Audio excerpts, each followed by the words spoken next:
যে কাজ করি দর্শক মণ্ডলী দেখেন এই সিঁড়ির মধ্যে স্কার্টিং টাইলস লাগাইলাম কীরকম হলো একটু ভালো করে কমেন্ট করে জানাবেন।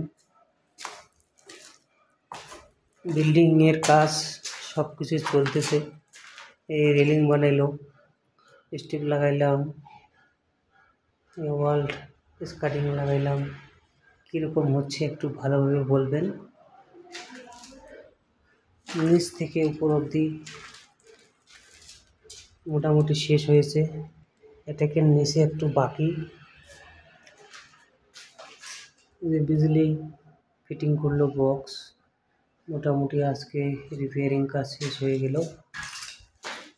কেউ আবার সামান এইভাবে ফেলায় রেখে চলে গেছে। আজকে সানডে, রোববার, বেশি কিছু বলতেছি না। তো ভাবনা হচ্ছে এই যে ওয়াল টাচটা লাগাইলাম কীরকম হচ্ছে কমেন্ট করে একটু বলবেন।